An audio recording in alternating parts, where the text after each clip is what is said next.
Hello दोस्तों, study with Durgesh channel पर आप सभी का स्वागत है।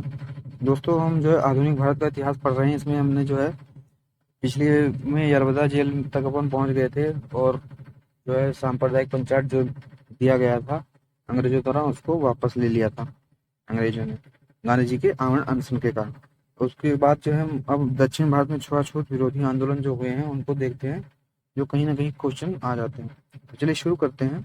दक्षिण भारत में छुआछूत विरोधी आंदोलन, अरब्बीपुरम आंदोलन। यह आंदोलन 1888 ईस्वी में केरल में हुआ। उद्देश्य यह था जाति भेदभाव, छुआछूत और को समाप्त करना इत्यादि, और उनके साथ समानता का बर्ताव करना। लेकिन समस्या केवल छुआछूत की ही नहीं थी। पिछड़ी जातियां सामाजिक, आर्थिक और राजनीतिक तीनों रूप से बहुत पीछे थीं। जब तक आप किसी राजनीतिक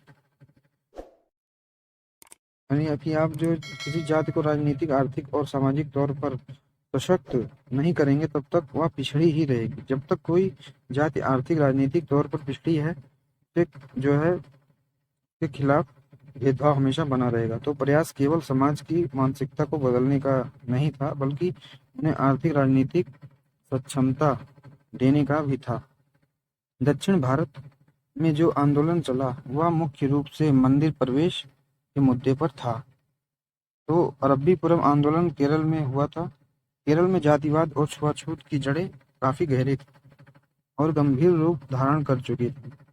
केरल में अछूत समझी जाने वाली जातियों को मंदिर में प्रवेश नहीं करने दिया जाता था, और न ही मुख्य मार्गों पर चलने दिया जाता था।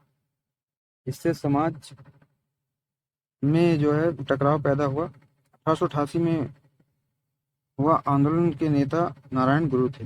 नारायण गुरु दलित थे। दलित होने के बावजूद केरल में के अरब्बीपुरम भगवान शिव की प्रतिमा स्थापित की, और ब्राह्मणवाद यानी ब्राह्मणों द्वारा किए जाने वाले भेदभाव का प्रबल विरोध किया।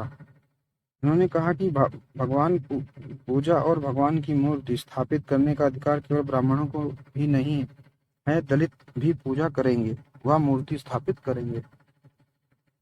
नारायण गुरु केरल की सबसे बड़ी दलित जाति के थे, यानी कि सबसे बड़ी दलित जात जो इरजेयावस यानी इजारियावस या इरजायावस जाति के थे। जाति से इसे जो है एझवा जाति भी कहा जाता है। ये केरल की सबसे बड़ी दलित जात थी उस समय केरल की कुल जनसंख्या की 33% लगभग। इसके बावजूद भेदभाव था। नारायण गुरु इस दौरान एक नारा दिया, जो बाद में बहुत ही प्रसिद्ध हुआ, कि जो है मानव के लिए एक धर्म, एक जाति और एक ईश्वर है। इनके शिष्य थे अयप्पन राजराजन। अयप्पन ने एक कदम और आगे बढ़कर कहा, मानव का ना कोई धर्म, ना कोई जात और ना कोई ईश्वर है। यानी इन्होंने ब्राह्मणवाद का प्रबल विरोध किया। फिर जस्टिस आंदोलन को देखते हैं।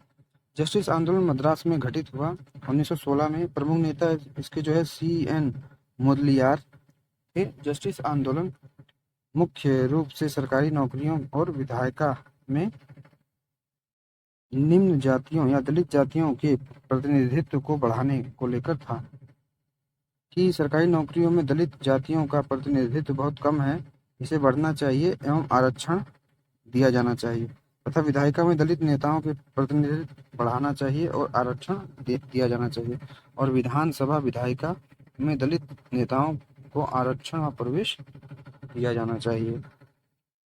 फिर है आत्मसम्मान आंदोलन। आत्मसम्मान आंदोलन 1920 के दशक में हुआ। इसके नेता काफी प्रसिद्ध हुए EV रामास्वामी नायकर। इन्होंने मनुस्मृति को घूम घूम कर जलाने का आह्वान किया, कि मनुस्मृति भेदभाव का प्रतीक है, उसे जलाया जाना चाहिए। इसके अलावा इन्होंने मंदिरों में दलितों के प्रवेश के लिए व्यापक आंदोलन किया। जगह जगह ये मंदिरों के सामने पहुंच जाते थे और दलितों का आह्वान करते थे कि हम सब जबरन मंदिरों में प्रवेश करेंगे। इन्होंने लोगों से यह भी अपील की कि आप अपने लड़के लड़कियों की शादी में ब्राह्मणों को ना बुलाएं। इन्होंने कहा कि हम बिना ब्राह्मणों की मदद से अपने लड़के लड़कियों की शादी करेंगे या करवाएंगे। वाइकोम सत्याग्रह 1924 में हुआ। केरल के त्रावणकोर के वाइकोम नामक एक गांव था, वाइकुम में एक मंदिर था। मंदिर में दलितों को नहीं जाने दिया जाता था। दलितों को मंदिर में प्रवेश से रोका जाता था। परिणाम स्वरूप वाइकुम गांव के उस मंदिर में दलितों को के प्रवेश के लिए जो आंदोलन प्रारंभ हुआ, उसे ही हम वाइकुम सत्याग्रह कहते हैं। वाइकुम सत्याग्रह देखते ही देखते पूरे देश में फैल गया, यानी पूरे देश में जगह जगह दलितों का जो है मंदिर में प्रवेश करने के लिए आंदोलन जोर पकड़ लिया। वाइकुम से शुरुआत हुई थी। आंदोलन के समर्थन में गांधी जी ने त्रावणकोर की यात्रा की। त्रावणकोर की रानी से मिले भी थे और रानी ने कुछ आदेश भी जारी किया। हालांकि वाइकुम सत्याग्रह के परिणाम स्वरूप दलितों को सड़कों पर चलने की अनुमति दी गई, लेकिन मंदिर में प्रवेश की अनुमति अभी नहीं मिली। फिर गुरुवायूर सत्याग्रह। गुरुवायूर सत्याग्रह 1931 में केरल के त्रावणकोर में हुआ। 1931 में सविनय अवज्ञा आंदोलन समाप्त हो गया था। गांधी जी गोलमेज सम्मेलन से लौटे थे। इसके बाद पुनः आंदोलन छेड़ा और गांधी जी जेल में डाल दिए गए। इस तरह सविनय अवज्ञा आंदोलन समाप्त हो गया। तो जब सविनय अवज्ञा आंदोलन समाप्त हो गया तो केरल में मंदिरों में प्रवेश के मुद्दे ने फिर से जोर पकड़ लिया। केरल के त्रावणकोर में एक स्थान था गुरुवायूर। गुरुवायूर में इस आंदोलन के प्रमुख नेता थे के केलप्पड़। के केलप्पड़ ने गुरुवायूर में मंदिरों के दलितों को प्रवेश कराने का प्रयास किया। स्वयं भी दलित थे, केरल कांग्रेस कमेटी के अध्यक्ष थे, तो इन्होंने केरल कांग्रेस कमेटी के माध्यम से गुरुवायूर में दलितों को मंदिर में प्रवेश कराने का प्रयास किया, लेकिन असफल रहे। असफल हो गए तो अनशन पर बैठ गए। बाद में गांधी जी इनसे मिलने आए और के केलप्पड़ से मिलकर गांधी जी ने आश्वासन दिया कि आप अनशन तोड़ दीजिए, मैं हरिजन उत्थान यानी दलित उत्थान के लिए पूरा जीवन लगा दूंगा, लेकिन इस समय आप अनशन तोड़ दीजिए। तो गांधी जी के कहने पर इन्होंने अनशन तोड़ दिया। बाद में 1936 में यह महत्वपूर्ण निर्णय आया जब त्रावणकोर के राजा ने केरल के सभी मंदिरों में सभी जातियों के लिए खोलने का आदेश दिया। महात्मा गांधी का हरिजन उत्थान